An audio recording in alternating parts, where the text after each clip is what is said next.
These are the worst revision techniques. Highlight करके पढ़ रहे हैं और ये लो यूटिलिटी है, नहीं आपके ब्रेन में घुसेगी और आप एक्टिवली रिकॉल नहीं कर पाओगे। Nobody told me that there are revision different techniques. Methodology होती है, साइंस है रिवीजन, लेकिन किक ब्रेन टेक्निक क्या होती है वो मैं अभी आपको बताता हूं। किताब को बंद कर दीजिए, मैं आपको बताता हूं रिकॉल कैसे होगा। क्योंकि यार ग्लोबलाइजेशन मेरे को याद नहीं आ रहा है, अब मेरे को याद नहीं आ रहा है कि एग्रीकल्चर रिफॉर्म में क्या था, इंडस्ट्री रिफॉर्म में क्या था। आई कांग्रेचुलेट फॉर यू दैट, यार तुम्हें इतना सब पता है।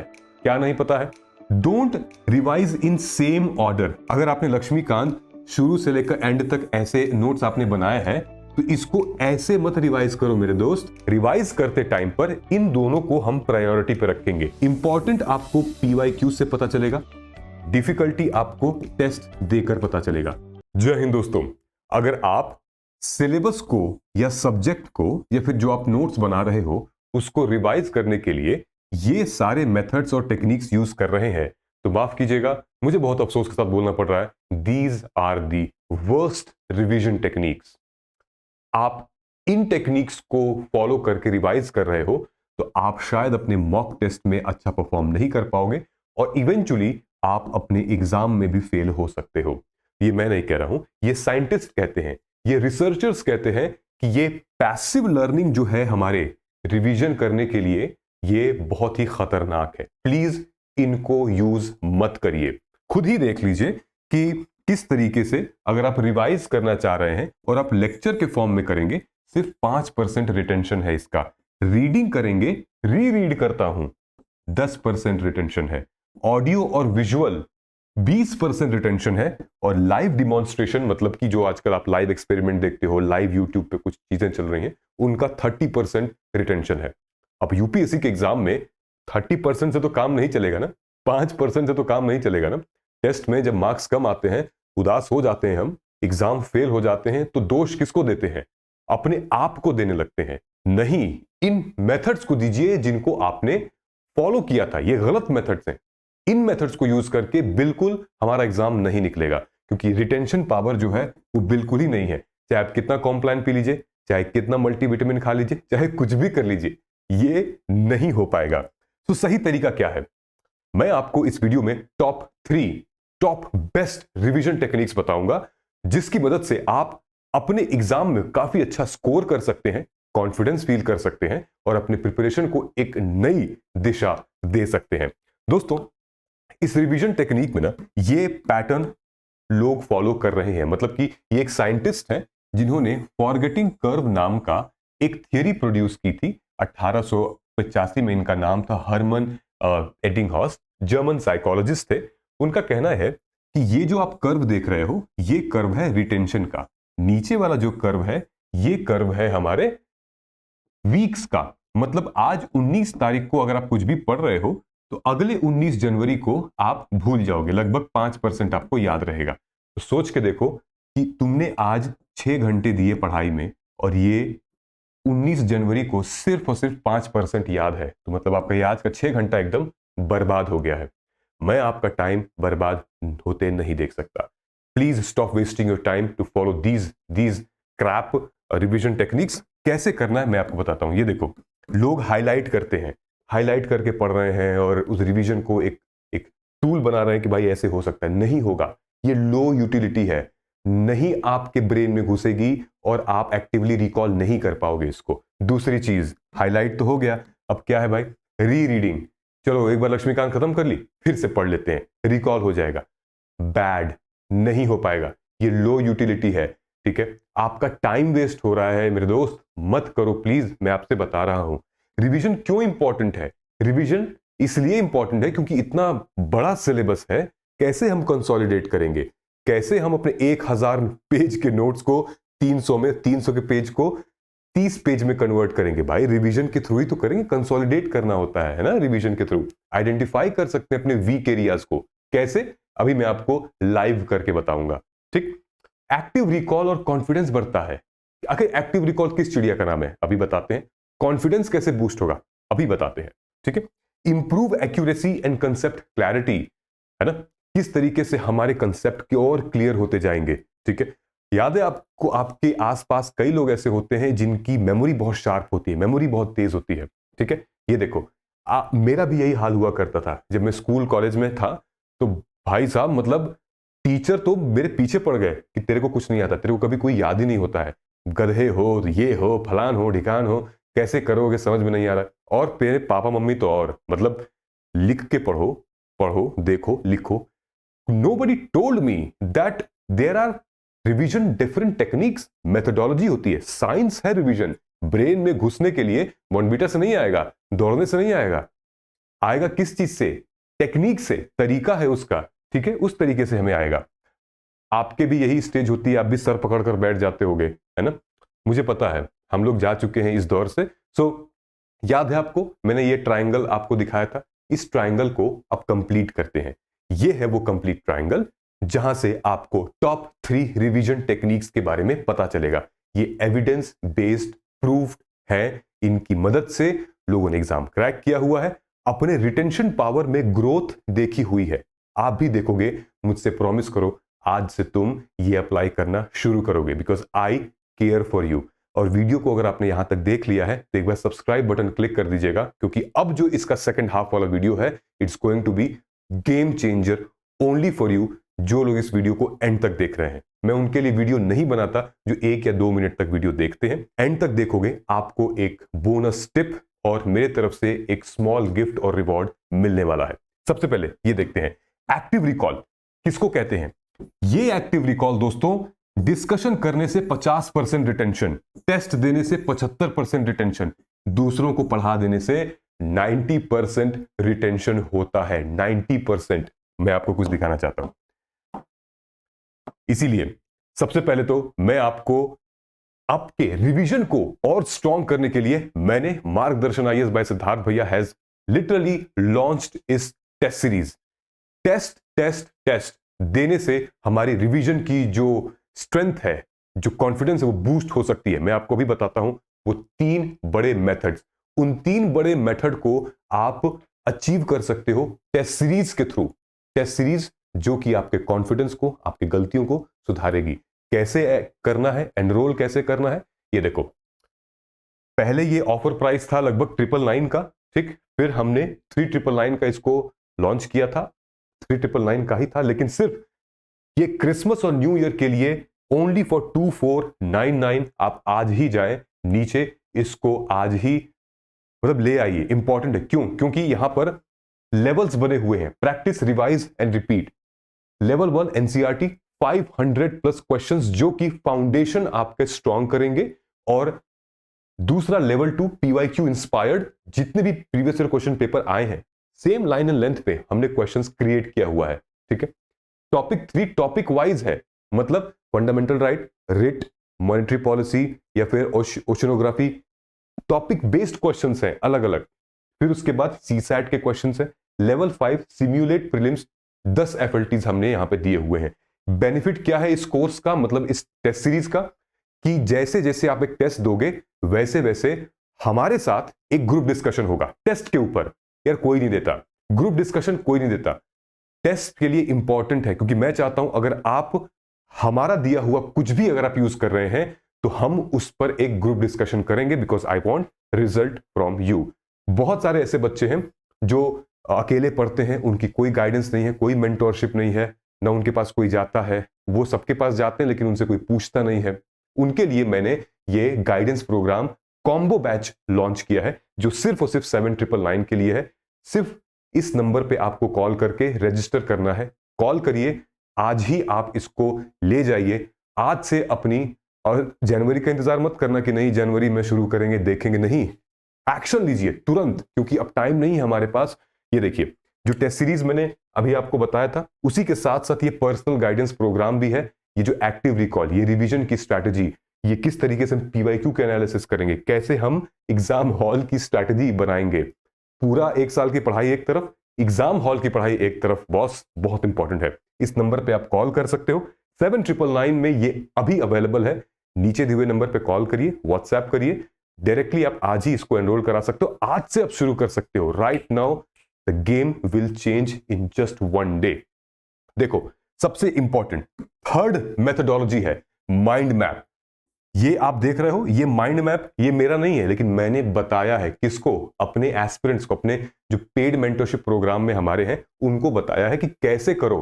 देखो ये इन्होंने माइंड मैप बनाया है, ये देखो इसने बनाया है अर्थक्वेक से रिलेटेड मिटिगेशन टेक्निक, ये बना लिया। माइंड मैप क्या करता है, माइंड मैप जूम आउट करता है, वो सारी इंफॉर्मेशन आप देख सकते हो, इंटरलिंक करता है, ठीक है, और विजुअल एक फोटोग्राफिक मेमोरी क्लिक हो जाती है, जिसकी वजह से आपकी रिटेंशन बढ़ जाती है, थोड़ी सी कनेक्ट कर पाते हो। माइंड मैप्स वेरी इंपॉर्टेंट, लेकिन बनाना कैसे है वो भी एक तरीका होता है, हम बताते हैं आपको सेशंस में, ठीक है। ये देखिए, ये एक कैंडिडेट है जिसने पूरा अपने घर में चार्ट पेपर पे माइंड मैप्स बना दिया है, किस चीज का, फंडामेंटल राइट्स का और directive principles of state policies का। ये हमारी स्टूडेंट है और ये देखिए किस तरीके से मेंशन किया हुआ है। अब ये स्टूडेंट कितना अच्छा से इसको तैयार होगा, मतलब फोटोग्राफिक मेमोरी आर्टिकल्स की हो गई होगी, इसको बार बार पढ़ना नहीं पड़ता होगा, तुरंत क्लिक कर जाता होगा, ठीक है। इंपॉर्टेंट क्या है, माइंड मैप। अच्छा, अब दूसरा क्या है, सेकंड पोजीशन पर आता है हमारा डिस्कशंस एंड डिबेट, जो कि सिद्धार्थ भैया अपने गाइडेंस प्रोग्राम में करवाते हैं। यकीन नहीं आ रहा है, जाओ वेबसाइट पे, ये नीचे मैं लिंक दे रहा हूं, वाद विवाद का सेशन है, मैं करवाता रहता हूं बच्चों से। इंपॉर्टेंट क्या होता है वाद विवाद में, ठीक है, याद है उस टेक्निक में क्या कहा था, डिस्कशन करने से, टीच करने से बहुत कुछ आता है। ये देखो हम क्या करते हैं, मैं इनको टॉपिक देता हूं, जैसे इस संडे को भी वाद विवाद सेशन है, मैं इनको टॉपिक दूंगा, जैसे मान लो टॉपिक हो गया वन नेशन वन इलेक्शन, मैं इनको दूंगा, तुम लोग प्रिपेयर करके आओ। तो मैं इनसे क्वेश्चन पूछता हूं, मान लो इस बच्चे को नहीं आया, इस बच्चे को आ गया, लेकिन ये जो बच्चा है वो कह रहा नहीं तुमने इनकम्प्लीट बताया, मैं बताऊंगा। फिर ये इससे भी पूछ सकता है, ये इससे भी पूछ सकता है, मतलब ये लोग डिस्कस भी कर रहे हैं और ये लोग टीच भी कर रहे हैं। समझ में आ रहा है, this is the best way of revision, best way. मैं आपको प्लेटफॉर्म दे रहा हूं, मैं आपको कम्युनिटी दे रहा हूं एस्पिरेंट्स की, जहां पर आओ और तुम लोग डिस्कस करो, बात करो। पहले कॉम्पिटिटर पहले होंगे, लेकिन यूटिलाइज तो करिए, team work is very very important. So discussion करने से बहुत कुछ, डिबेट करने से बहुत कुछ क्लैरिटी मिलती है, ठीक है। और थर्ड आता है हमारा एक्टिव रिकॉल। गूगल पे या यूट्यूब पे इस शब्द को आप डालेंगे तो कई मर्तबा बहुत सारी आपको वीडियोस मिल जाएंगी।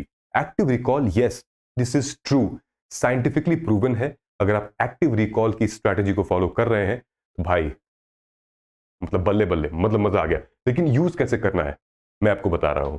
नंबर 1, ये देखिए, इसको मैं कहता हूं किक ब्रेन टेक्निक। हालांकि साइंटिस्ट ने इसका नाम दे रखा है एक्टिव रिकॉल, लेकिन किक ब्रेन टेक्निक क्या होती है वो मैं अभी आपको बताता हूं। ये देखो, एक्टिव रिकॉल जो है वो हमारे इंफॉर्मेशन को, कोई भी इंफॉर्मेशन आपको कहीं से भी मिल रही है, उसको शॉर्ट मेमोरी से लॉन्ग टर्म मेमोरी में भेजने के लिए मदद करता है। शॉर्ट टर्म मेमोरी से लॉन्ग टर्म मेमोरी में भेजने के लिए मदद करता है एक्टिव रिकॉल। कैसे होता है, इसके 2 कंपोनेंट हैं। कैसे, नंबर 1 है मेमोराइजेशन और रिपीटिशन। पहले हम मेमोराइजेशन पे बात करेंगे, फिर रिपीटिशन पे बात करेंगे। मजा आने वाला है, लिटरली मजा आने वाला है। एक बार चैनल सब्सक्राइब कर लेना, ठीक है। देखो, ये देखो किक ब्रेन टेक्निक क्या होती है। किक ब्रेन, ये सिद्धार्थ भैया की टेक्निक है। अब किक ब्रेन किसको कहोगे कि थोड़ा सा किक मिले यार, प्रेशर लगे दिमाग में, यूज करें हम, बस ऐसे ही नहीं चलेंगे। नंबर 1, किताब को बंद कर दीजिए, मैं आपको बताता हूं रिकॉल कैसे होगा। किताब बंद कर दी आपने, मान लीजिए आपको कोई कंसेप्ट, कोई चैप्टर या फिर कोई भी आपको टॉपिक रिवाइज करना है। मैंने यहां पे सेक्युलरिज्म लिखा हुआ है, धर्म निरपेक्षता। अब आपको पढ़ना है। सबसे पहले आप सवाल जनरेट करिए, क्वेश्चन जनरेट करिए खुद से। धर्मनिरपेक्षता क्या होती है, सेक्युलरिज्म डेफिनेशन कौन से आर्टिकल में है, इंडिया का सेक्युलरिज्म वेस्ट के सेक्युलरिज्म से कैसे कंपेयर किया जा सकता है, की फीचर्स क्या क्या है, भाई रिलीजियस टॉलरेंस क्या क्या होता है। अब आपने क्वेश्चन बना लिया, ठीक है। अभी भी आप किताब नहीं खोलना है, अब थोड़ा सा ब्रेन पे जोर दीजिए। जोर देंगे तो आपको कुछ कुछ याद आएगा। आप कहेंगे ठीक है भाई, मुझे जो है वो याद आ रहा है कि प्रियम्बल में मेंशन्ड है सेक्युलरिज्म के बारे में। आपको कहेंगे कि यार आर्टिकल 25 से आर्टिकल 28 में बात कर रहा है सेक्युलरिज्म के बारे में। अभी आपने किताब नहीं खोली है, अभी आप रिकॉल कर रहे हो, याद आ रहा है आपको थोड़ा थोड़ा। आप कह रहे हो यार की फीचर्स मेरे को याद आ रहे हैं कि हर धर्म का इक्वल ट्रीटमेंट होता है, माइनॉरिटीज को प्रोटेक्ट करने के लिए आर्टिकल बनाए हुए हैं, एंटी डिस्क्रिमिनेशन के लिए आर्टिकल 15 है, सामाजिक रिफॉर्म्स लाए गए थे जैसे कि अनटचेबिलिटी अबॉलिशन, सती का अबॉलिशन, फिर धर्म का राज्य में बहुत ज्यादा इंटरवेंशन न होना। आप ये सब सोच रहे हो और क्लियर, लेकिन अब आप कह रहे हो यार रिलीजियस टॉलरेंस मेरे को समझ में नहीं आ रहा, यार मेरे को सेक्युलरिज्म समझ में नहीं आ रहा। अभी सैंपल 1 की बात हम कर रहे हैं, पॉलिटी की बात, जो आपका फेवरेट सब्जेक्ट है, ठीक है। अब आपने क्या किया, अब आपने किताब खोल लिया जहां आपने नोट्स लिखे थे या जहां अंडरलाइन की थी, किताब खोला और देखा, क्या देखा? डेफिनेशन मत देखो, की फीचर मत देखो, जो आपको नहीं आया वो देखो, रिलीजियस टॉलरेंस देखो क्या होता है, ये देखो सेक्युलरिज्म क्या होता है। भाई बात समझ में? तो अगर मैं कहूं कि आपको 60% तो पहले पता था सेक्युलरिज्म के बारे में, किसके बारे में नहीं पता था, बस इसके बारे में नहीं पता था, इसके बारे में नहीं पता था, तो आप जाके पढ़ते हैं और रिवाइज करते हैं। आई बात समझ में? दूसरे एग्जाम्पल पे चलते हैं। फॉर एग्जाम्पल मैंने आपको बोला कि चलो रिवाइज करते हैं इकोनॉमी का, एलपीजी रिफॉर्म्स क्या था, आखिर क्या था इकोनॉमिक रिफॉर्म इन 1991। आप कहेंगे भैया रुक जाइए, मैं सवाल जरा रिकॉल कर लेता हूं, जैसे क्या बैकग्राउंड हो सकता है, आखिर लिबरलाइजेशन में ऐसा क्या हुआ था, प्राइवेटाइजेशन में ऐसा क्या हुआ था, ग्लोबलाइजेशन में क्या हुआ था, अच्छा एग्रीकल्चर और इंडस्ट्रियल रिफॉर्म क्या थे, ये सारे क्वेश्चन आपने रिकॉल कर लिए, ठीक है। अब आपने किताब नहीं खोली है, अब आप क्वेश्चन बना लिए, अब आप रिकॉल कर रहे हैं। अच्छा चलो देखते हैं कि रीजन क्या था। इसका रीजन यही था कि शायद इंडिया जो है वो आज़ादी तुरंत निकला ही था और वीक था, इकोनॉमी वीक थी, उसके बाद वॉर हो गया इतना सारा, पाकिस्तान के साथ, चाइना के साथ, फिर 1971 बांग्लादेश के साथ, हमारी इकोनॉमी वीक थी, हम जो है सामान बाहर से इंपोर्ट करते थे, पैसा बहुत खर्च होता था, जो पैसा हम कमाते थे एक्सपोर्ट करके वो इंपोर्ट करने में खर्च हो जाता था, और फिर हम वर्ल्ड बैंक से लोन लिए थे $7 बिलियन का। तो फिर 1991 का इकोनॉमिक रिफॉर्म आया। तो आप कहोगे क्या, आप कहेंगे कि अरे यार एक बार देखें तो लिबरलाइजेशन में क्या था, उसमें इंडस्ट्रियल सेक्टर आपको याद आ जाएगा, फिर उसके बाद फाइनेंशियल सेक्टर रिफॉर्म हुए, टैक्स रिफॉर्म हुए थे, एक्सचेंज, फॉरेन एक्सचेंज रिफॉर्म हुए थे।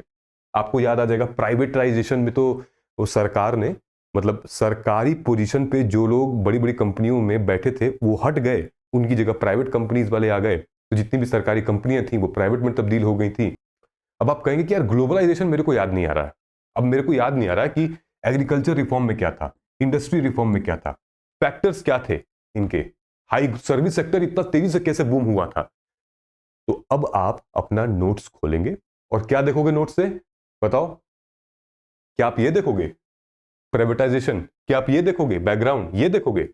नहीं, आप देखोगे जो आपको नहीं आया था, मतलब कि आप ऑलरेडी इतना कुछ जानते थे, आपने किक ब्रेन फिलॉसफी अपनाई और लगभग 70% तो आपको पता ही था, बस आपको ग्लोबलाइजेशन में क्या किया गया था वो नहीं पता था, agriculture reform, industrial reform, service sector क्यों बूम किया था, बस यही चेक करोगे।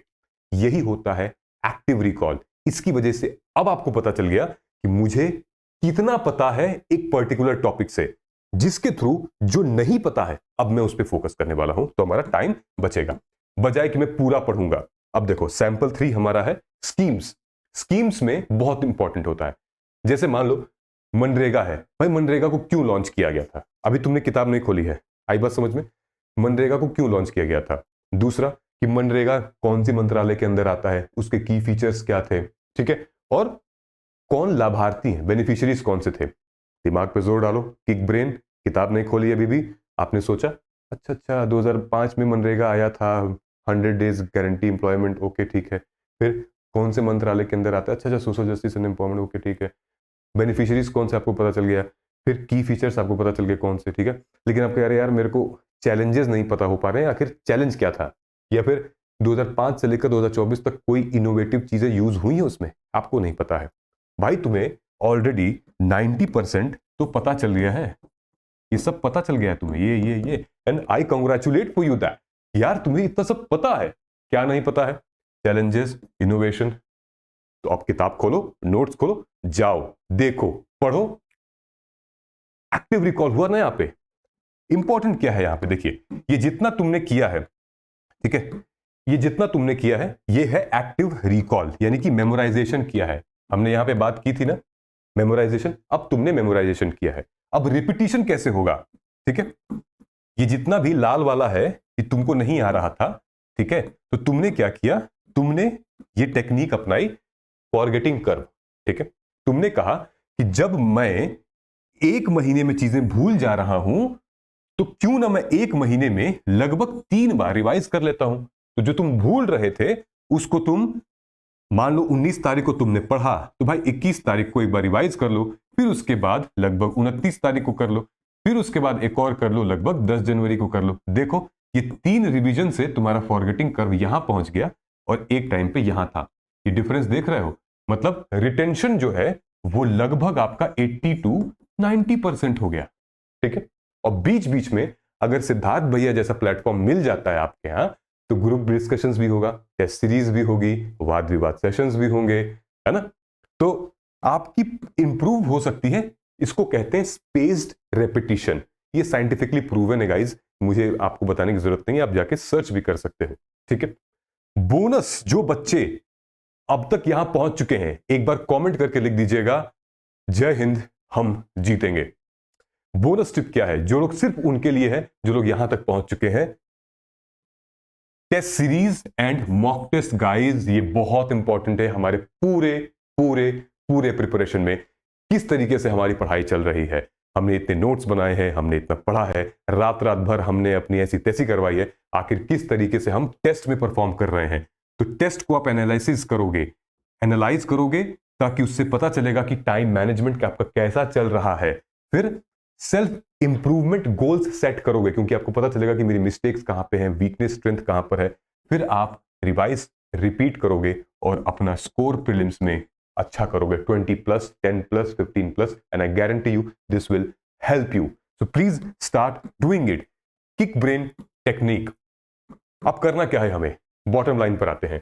No daily revision slot, daily मत पढ़ना, डेली रिवीजन मत करना प्लीज, वीकली रिवाइज करो, मजा आ जाएगा, ठीक है। Don't revise in same order. अगर आपने लक्ष्मीकांत शुरू से लेकर एंड तक ऐसे नोट्स आपने बनाए हैं, तो इसको ऐसे मत रिवाइज करो मेरे दोस्त। या तो इसको पीछे से रिवाइज करना शुरू करो, या फिर पहले मान लो कि तुमने डीपीएसपी कर लिया, फिर चले जाओ तुम करने गवर्नर और प्रेसिडेंट, फिर आओ तुम प्रियम्बल करो, फिर उसके बाद चले जाओ आने करने ट्राइबल्स वाला जो सेक्शन है वो कर लो, या फिर इलेक्शंस कर लो, ठीक है। सेम ऑर्डर में रिवाइज नहीं करना है। दूसरी चीज, जब भी हम रिवीजन कर रहे हैं, 2 चीजें इंपॉर्टेंट है, इंपॉर्टेंट वर्सेस डिफिकल्टी। मतलब रिवाइज करते टाइम पर इन दोनों को हम प्रायोरिटी पे रखेंगे। इजी चीज बेटा रिवाइज मत करना, ठीक है। सबसे पहले हमारा आंख इजी चीज पे पहुंचता है, नहीं। Importance versus difficulty. इंपॉर्टेंट आपको पीवाईक्यू से पता चलेगा, डिफिकल्टी आपको टेस्ट देकर पता चलेगा। इसीलिए मैं बार बार टेस्ट पे फोकस कर रहा हूं। जाओ और टेस्ट में एनरोल करो, बात करो घर पे कि नहीं मुझे टेस्ट लेना है, देना है, सीखना है और रिवाइज करना है, ठीक है। ये आपका ऑर्डर होगा। और अगर आपको ध्यान हो, जब मैं स्ट्रैटेजी बनाता हूं अपनी, जब YouTube पे लाखों बच्चों ने इस स्ट्रैटेजी को देखा है, यहां पर वीकली मैंने मेंशन किया हुआ है। ये वही स्नैपशॉट लिया हूं मैं, ये देखो नवंबर महीने का है, वीकली रिवीजन सेट किया है मैंने। क्यों? क्योंकि सिद्धार्थ भैया साइंटिफिक अप्रोच को, एविडेंस बेस्ड अप्रोच को समझते हैं और अपने स्टूडेंट्स के लिए हमेशा रेडी रहते हैं कि कैसे कम टाइम में मैक्सिमम प्रोडक्टिविटी मिले। ये यूपीएससी एग्जाम है और बहुत मेहनत लगती है, वक्त बहुत रहता है इसमें, इतना कुछ पढ़ना है, तो स्मार्ट तरीके से अपनाएं और गधैया गोल तरीके से हम नहीं अपनाएंगे, जिसकी वजह से हमारा अटेम्प्ट खराब होगा। तो बहुत बहुत शुक्रिया। अगर आप लोग यहां देख चुके हैं तो thank you so much for watching this. आप ही मुझे बता दीजिए कि अब अगला टॉपिक किस वीडियो को हम लेकर बनाएंगे। आपको लगता है तो कमेंट करके बता दीजिएगा। मिलते हैं हम लोग अगले वीडियो में, तब तक नमस्कार, जय हिंद, जय भारत।